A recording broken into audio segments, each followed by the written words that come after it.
Practising certificate আর হলগুলি এখন বারিশ আত্মা মনে হয়।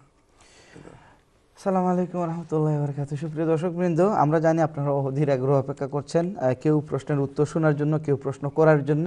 আমরা কথা না বাড়িয়ে আমরা সরাসরি চলে যাব আমাদের আমিন আলী ভাই প্রশ্নের দিকে। হ্যাঁ ব্যারিস্টার সাহেব, আমিন আলী ভাই প্রশ্ন করেছিলেন নিউক্যাসল থেকে। জি, কেমন আছেন আপনারা নিউক্যাসলের ভাইরা বন্ধুরা সবাই? নিউক্যাসল আমার খুব একটা প্রিয় জায়গা। নিউক্যাসলের এমন একটা সুন্দর নদীর মাঝখান, এই দিকে হলো নর্থ শিল্ড আর ওই দিকে হলো সাউথ শিল্ড। নর্থ শিল্ডের মধ্যে একটা কোর্ট আছে। আলহামদুলিল্লাহ আমি যতদিন গেছি নর্থ শিল্ডের কোর্টে এবং নিউ পোর্টের কোর্টে সাধারণত আমি খালি হাতে আসি না। নর্থ শিল্ডের কোর্টটা খুব বরকতওয়ালা আলহামদুলিল্লাহ। তো আমিন আলী সাহেব, আপনি আপনার বন্ধু বান্ধব আমাদের নিউক্যাসলের যে ভাইরা আছেন, বোনেরা আছেন, সবাইকে আমাদের পক্ষ থেকে, ল জাস্টিসের পক্ষ থেকে সালাম বলবেন, মুবারকবাদ দেবেন। আপনি প্রশ্ন করেছেন খুব ভালো। আপনি বলতেছেন আপনার ফ্যামিলিকে 2014 সালে এখানে এনেছিলেন। এখন সময় হয়েছে আপনি ইনডিফিনিট লিভের জন্য অ্যাপ্লাই করবেন। তো ইনডিফিনিট লিভের জন্য অ্যাপ্লাই করতে হলে মেয়ে দুইটা আপনার ওয়াইফ, এখন তো প্রায় 25,000-এর মতো টাকা দেখাতে হয়। আপনি বলছেন যে আপনার বেতন, আপনার ওয়াইফের বেতন এবং আপনার বড় মেয়ের বেতন যদি দেখানো হয় তাইলে প্রায় রিকোয়ারমেন্টটা ফুলফিল হয়ে যায়। আপনার প্রশ্ন হচ্ছে, ব্যারিস্টার সাহেব আমার বড় মেয়ের যে টাকাটা, এটা আমি আমার ইনকাম ক্যালকুলেশনে ঢুকাতে পারবো কিনা। এই ঢুকাতে পারবেন কি পারবেন না, এই প্রশ্নটার উত্তর দেওয়ার আগে আমির আলী সাহেব আপনাকে একটা কথা আমি বলি। আপনি একটু সাবধান হতে হবে এখন থেকে, কারণ আপনার দুটো মেয়েই 18 বছরের উপরে হয়ে যাচ্ছে। আমি এই কারণে বলতেছি, এই ধরনের কেস আমি ডিল করেছি যে যখন আপনি বাচ্চাগুলোকে আনলেন, আনার পরে বাচ্চার বয়স হয়ে গেল 18-র উপরে, তখন যদি বাচ্চারা অর্থাৎ ইন্ডিপেন্ডেন্ট লাইফ লিড করে, অর্থাৎ তার ইনকাম যথেষ্ট হয়ে যায়, আপনাকে আমি জিজ্ঞেস করেছি সে ফুল টাইম কাজ করেছেন কিনা, আপনি করতেছে কিনা, আপনি বলেছেন যে না সে পার্ট টাইম কাজ করে এবং ফুল টাইম ইউনিভার্সিটি যায়। সেটা খুব ভালো, কারণ যে মুহূর্তে হোম অফিস দেখে যে 18-র উপরে বাচ্চার হয়ে গেছে এবং তার নিজস্ব ইনকামও আছে, আর আপনি যদি অ্যাপ্লাই করেন, আপনাকে ইনডিফিনিট লিভ দেবে না, বলবে আপনার মেয়েটাকে দেশে পাঠিয়ে দেন। তা আলহামদুলিল্লাহ আপনার বড় মেয়েও ইউনিভার্সিটিতে পড়ে, ছোট্ট মেয়েও ইউনিভার্সিটিতে পড়ে। আপনি দেখাবেন যে না, মেয়ে পড়াশোনাটা হচ্ছে তার মেইন পেশা, মাঝে মধ্যে হলিডেতে অথবা উইকেন্ডে সে কাজ করে। আপনি যদি তা হয় তাহলে আপনি ইনকাম দেখাতে পারবেন। আমি কথাটা বুঝতে পারলাম না, 2014 সালে যদি আপনার ফ্যামিলি, ওয়াইফ এবং দুইটা বাচ্চাকে আনেন, তখন আপনি 25,000 পাউন্ড দেখাতে পারলেন একা। আর এখন আপনারা দুইজনে কেন 25,000 দেখাতে পারেন না? আপনি এবং আপনার ওয়াইফে যদি 12,500 পাউন্ডের কাজ করেন, তাহলে 25,000 পাউন্ড হয়ে যায়। বাচ্চাগুলোকে টাচ করলেন না আপনি। আর 12,500 পাউন্ড যদি ইনকাম দেখান, তাহলে 11,500 পাউন্ডের উপরে তো আপনার পার্সোনাল অ্যালাউন্স যেটা, সেটার উপরে আপনার কোনো ট্যাক্স আসতেছে না। আপনি 2014 সালে একা অনেক ট্যাক্স দিয়ে কাজ করতে পারলেন, আর আজকে ইনডিফিনিট লিভ হবে, আপনার দুইজনে 12,500 আপনারা ইনকাম করতে পারছেন না। আপনি একটু চিন্তা ভাবনা করে ইনডিফিনিট লিভের অ্যাপ্লিকেশনটা করবেন। যদি পারেন তাইলে ওয়াইফ এবং আপনার ইনকাম দিয়ে যদি করেন, সেটা আমার মতে সুবিধা হবে। কিন্তু যদি একদম আটকা পড়েন, তাইলে মেয়েকে দেখাতে পারেন, কিন্তু মেয়েটাকে আপনি এক্সপোজ করে ফেলবেন। কথাটা বুঝছেন? There is a little risk there. আশা করি আপনি বুঝতে পেরেছেন। Thank you very much Amir Ali Sahib, আপনি for being caller number 4 from Newcastle. Thank you very much. Let's go to caller number 5। আমাদের আরেক ভাই মনীষ সাহেব ফোন করেছেন, আপনি স্টার্টফোর্ড থেকে।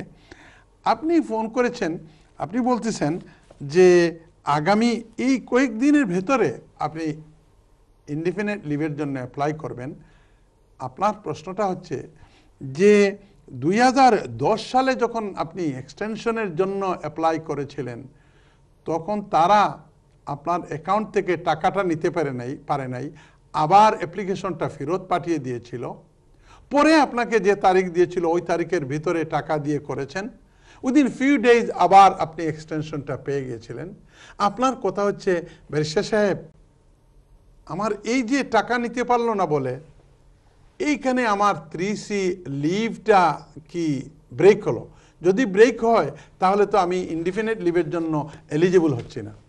শুনেন মনির সাহেব, এই ধরনের কেসে আমি একটা না একাধিক কেস পেয়েছি, যেগুলো ওরা বলে, হোম অফিস বলে সেকশন 3C লিভ ব্রেক হয়ে গেছে, কারণ ইট ইজ ইয়োর ডিউটি।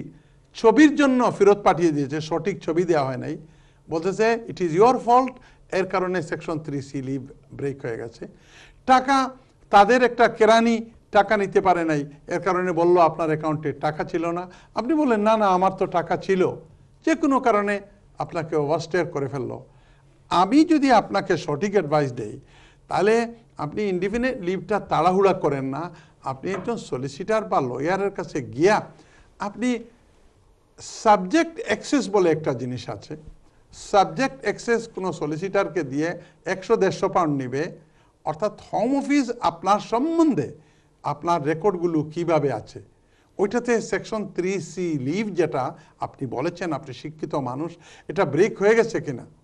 আপনি যদি আপনার ইনডিফিনিট লিভের অ্যাপ্লিকেশন যদি রিফিউজ হয়ে যায়, তাইলে এই যে যত টাকা, বাপ রে বাপ, এই টাকা আপনি ফেরত পাবেন না। আর বন্ধুরা, আপনারা যারা শুনতেছেন, দূর ও পাশের বন্ধুরা যারা, আমি গতকালকে ইমেইল পেয়েছি হোম অফিস থেকে যে এই যে NHS এর টাকা যেটা আপনারা 500 পাউন্ড দিতেন, এটা ডাবল হয়ে গেছে। অর্থাৎ যেখানে 500 পাউন্ড এখানে 1000 পাউন্ড, যেখানে 150 পাউন্ড এখানে 300 পাউন্ড, যেখানে 300 পাউন্ড এখানে 600 পাউন্ড। কথাটা বলে দিলাম। তো আপনি যখন করবেন মনির সাহেব ইনডিফিনিট লিভের জন্য, এটা অনেক টাকা পয়সার ব্যাপার আছে। আপনি 150-200 পাউন্ড খরচ করে আপনার সাবজেক্ট অ্যাক্সেস রিপোর্টটা হোম অফিস থেকে নিয়ে আসেন। ওইটা দেখলে যদি ওরা বলে ব্রেক হয়ে গেছে, এটারও ঔষধ করতে পারবেন, বলবেন, আপনি চ্যালেঞ্জ করবেন। কিন্তু এভাবে যদি না দেখে, একটা কথা আছে ইংরেজিতে বলে বাগধারা, যে লুক বিফোর ইউ লিপ, আপনি লাফ দেওয়ার আগে কোথায় গিয়ে লাফ দিয়ে পড়বেন সেটা দেখেন। This is my advice. আপনি শুনতে পারেন, নাও শুনতে পারেন, কিন্তু আমি আপনার জায়গায় হলে এটাই করতাম যে হোম অফিস থেকে রেকর্ডটা পুরো আনার পরে 100% কনফার্ম হওয়ার পরে, 10 বছরের যে কন্টিনিউয়াস যে জিনিসটা আছে এটা তো যাচ্ছে না, আপনি এটা দেখে যদি করেন আমার মনে হয় সেটা ভালো হবে। ঠিক আছে, অনেক সুন্দর, অনেক সুন্দরভাবে। Shall I go to the Jahangir সাহেবের? জি। মিস্টার জাহাঙ্গীর আলম, আপনি ফোন করেছেন কোত্থেকে? কেন্ট থেকে, লন্ডনের হোম কান্ট্রি কেন্ট থেকে আপনি ফোন করেছেন। আপনি বলতেছেন 5 বছরের ওয়ার্ক পারমিট নিয়ে টিয়ার 2 অধীনে আপনি এসেছিলেন। এখন আপনি ইনডিফিনিটলি পেয়ে গেছেন। আপনার ওয়াইফ আছেন পয়েন্ট বেস ওয়ার্কারের ডিপেন্ডেন্ট হিসাবে এদেশে ভিসা আছে। 2 মাসের ভিতরে, 2-1 মাসের ভেতরে ওনারও 5 বছর হয়ে যাবে। আপনার প্রশ্ন হচ্ছে, ব্যারিস্টার সাহেব, আমি যখন ইনডিফিনিটলি পেয়ে গেছি, এখন কি আমার ওয়াইফকে স্পাউস হিসাবে করে ফেলবো না কি হিসাবে করব? খবরদার এই জিনিসটা শুনেন। আমার ক্লায়েন্ট যারা গত পরশুদিন আমার কাছে এসেছিলেন, ওনারা হয়তো দেখতেছে এইরকম ভদ্রলোক ইনডিফিনিটলি পাওয়ার পরে, আপনার কথা বলতেছি না, অন্য ক্লায়েন্টের কথা বলছি, ফটাফট উনি অ্যাপ্লাই করে দিছে যে স্পাউস হিসাবে। স্পাউস হিসাবে যখন আপনি করবেন, তখন আপনি ওই যে আগে যে দিনগুলো আছে ওইটা ঘড়ির কাটার মতো আগের সব কিছু বাদ হয়ে যায়। আপনি স্পাউস হিসেবে যদি আপনার ওয়াইফকে নেন, ওয়াইফের FLRM করেন, তাইলে আরও 5 বছর পরে আপনি ইনডিফিনিট লিভের জন্য অ্যাপ্লাই করবেন, তাও যদি আপনি 18,600 দেখাতে পারেন। আর যদি এদিক সেদিক হয়, তাইলে ওই যে আমার ক্লায়েন্টের মতো 10 ইয়ার রুটে দিয়ে দিবে। আপনি শুনেন, আপনি জাহাঙ্গীর আলম সাহেব, মুদ্রা কথা হলো, চুম্বক কথা হলো, আপনার ওয়াইফের যে দিন এই দেশে আসার থেকে 5 বছর হয়ে যাবে, পয়েন্ট বেস ওয়ার্কারের ডিপেন্ডেন্ট হিসেবে সেই দিনের সাথে সাথে আপনি ইনডিফিনিট লিভের জন্য অ্যাপ্লাই করবেন। এটা খুব মূল্যবান অ্যাডভাইস, কিন্তু 28 দিনের ভিতরে করতে পারেন, আপনি খবরদার FLRM এর দিকে পা বাড়াবেন না। Thank you. এটা কি মানে উনি কি 5 ইয়ার রুটে করবেন নাকি স্পাউস হিসেবে করবেন? স্পাউস হিসাবে করবেন। স্পাউস ওই হিসেবে আগের যে করবেন? পয়েন্ট বেস ওয়ার্কারের, জি পয়েন্ট বেস আমি সেদিন 4 জনের করে দিলাম। জি পয়েন্ট বেস ওয়ার্কার বা পয়েন্ট বেস যিনি আসেন, তার ডিপেন্ডেন্ট হিসাবে 5 বছর এখানে থাকার পরে she has a right to apply for indefinite leave. এখন যদি 2.5 মাসের জন্য উনি স্পাউস হয়ে যায় এখানকার ILR ইনডিফিনিট লিভওয়ালা মানুষের ওয়াইফ হিসাবে অথবা ব্রিটিশ সিটিজেনের ওয়াইফ হিসাবে, তখন ঘড়ির কাঁটা বন্ধ হয়ে আবার নতুন করে 5 বছর। জাহাঙ্গীর ভাই, আশা করছি আপনি শুনতে পেয়েছেন। ব্যাখ্যাটা হয়তো আপনার কাছে যথেষ্ট কনফিউজিং মনে হতে পারে। যদি তাই হয় তাহলে আপনি যে কোনো এক সময় আমাদের স্টুডিও থেকে আমাদের ব্যারিস্টার সাহেবের নাম্বার নিয়ে কথা বলতে পারেন, অথবা ভালো কোনো লয়ারের সাথে যোগাযোগ করে আপনি জিনিসটা পরিষ্কার হয়ে নেবেন ভাইয়া, কারণ এই ধরনের কল প্রায় কিন্তু আমরা পেয়ে থাকি। হ্যাঁ, দেখি এখন আমাদের পরবর্তী কলার কে আছেন। আসসালামু আলাইকুম কলার। হ্যালো, আসসালামু আলাইকুম। ওয়ালাইকুম আসসালাম। আমার নাম সুমন, আমি কল ম্যানচেস্টার থেকে। সুমন ভাই কোত্থেকে? ম্যানচেস্টার থেকে। ম্যানচেস্টার থেকে ভাই, বলেন ভাই। আমি স্যার একটা জানতে চাচ্ছিলাম, আমি নেক্সট উইকে অ্যাপ্লাই করব আমার ওয়াইফের জন্য স্পাউস বিষয়ে বাংলাদেশ থেকে আনার জন্য। জি, আমার সব রেডি আছে। আমাকে সলিসিটর একটা লেটার দিছে। জি বলেন। আমার পে স্লিপ আমার সব ঠিক আছে। উনি সলিসিটর যে লেটারটা বানাইছে, উনি আমার ওয়েজেস উইকলি ওয়েজেস, উনি মাসে মাসে একটা ফিগার করেছে, জুন জুলাই আগস্ট এরকম। জি, বাট এখানে আমি যেটা অ্যামাউন্টটা পাইছি এভরি মান্থ, এটা ও সেমিনার লেখে নেই। এটা কোনো প্রবলেম হবে না? প্রবলেম হবে না। আমি ভাই, আপনি মাইন্ড করেন, আমরা আসলে আমি নিজে পরিষ্কারভাবে জিনিসটা বুঝি নাই, ব্যারিস্টার সাহেব জানতে চাচ্ছেন। আপনি বললেন যে সলিসিটার যে চিঠিটা দিয়েছে বা যে কাগজ বা ফাইলটা রেডি করেছেন, এর মধ্যে একটু ভাঙিয়ে বলেন, সুন্দর করে বলেন। আমি আসলে বুঝি না কি হয়েছে। মানে আমার পে উইকলি। জি। তো উনি প্রতি মাসে একটা হিসাব করছে। মানে एग्जांपल আমি জুনে পাইছি 2000 পাউন্ড আমার ওয়েজেস। জি। উনি লেখছেন 1500 পাউন্ড। তো এটা এরকম করে প্রবলেম হবে কিনা? এটা কিভাবে সম্ভব? এটা আচ্ছা, আপনি শুনতে থাকেন। আপনি 2000 পাউন্ড শুনতে থাকেন ভাই, শুনতে থাকেন ইনশাআল্লাহ। আপনার পে স্লিপের সাথে তো আপনার সবকিছু রিফ্লেক্ট করার কথা। ঠিক আছে, দেখি আমাদের কলার নম্বর 8 এখন কে আছেন? 8 নম্বর কলার। আসসালামু আলাইকুম। ওয়া আলাইকুম আসসালাম ভাই। আচ্ছা ভাই, আমি একটা ফ্যামিলি ম্যাটার নিয়ে আপনি কাইন্ডলি আপনি আপনার নামটা বলেন, তারপরে কোন জায়গা থেকে ফোন করেছেন বলেন। আমার নাম শাহ সাইদুল হোসেন। জি, শাহ সাইদুল হোসেন। জি, শাহ সাইদুল হোসেন। হ্যাঁ বলেন, কোন জায়গা থেকে ফোন করেছেন? আমি গিমসপি থেকে। কই? গিমসপি। গ্রিনসবি। হ্যাঁ গ্রিনসপি। হ্যাঁ, গ্রিনসবি খোকা। জি, গ্রিনসপি। যে খোকা হইতে কিতাব নর্থ লিংকনশায়ার। যে প্রশ্ন খোকা। গ্রিনসবি। হ্যাঁ সেটা শুনতে পেয়েছি। আচ্ছা ভাই, আমি ফ্যামিলি ম্যাটার নিয়ে ডিসকাস করতাম সেরকম। আমার বাচ্চার আমি 3 বছর ধরে দেখলাম না। আমার ওয়াইফে আমার প্রায় মিসা বদনাম তুলিয়া। জি, আপনি টিভিটা ফলো না করিয়া কাইন্ডলি টিভির ভলিউম কমাইয়া অথবা পাশের রুমে গিয়া মাতুকা মাতিয়া আইয়া আনলে উত্তর শুনবা, কারণ আপনি টিভি দেখে মাতে there is a time delay about few seconds. আমার বাচ্চার লগে আমার কন্টাক্ট নাই 2.5 বছর ধরে, বুঝছেন? একটু আগে বুঝুন 3 বছর ভাইয়া। আমার ওয়াইফে আমার উপরে ফলস অ্যালিগেশন তুলিয়া, বুঝছেন?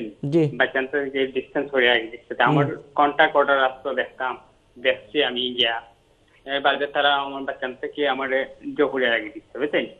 তো এখন আমার আজকে হিয়ারিং আসতো, 2 days হিয়ারিং। আমি বাচ্চার করছিলাম অ্যাক্সিডেন্ট অর্ডার লাগিয়া। তো কোর্টে মানে সোশ্যাল একটা রিপোর্ট দিচ্ছে না করিয়া আমার একটা কোর্ট মানে জহুর লিখছে আর কি আজকে লাগে। তো স্থগিত রাখি দিচ্ছে, স্থগিত করে দিচ্ছে আর কি। বা দেন নেক্সট হিয়ারিং হইব আর কি মার্চ লাগা।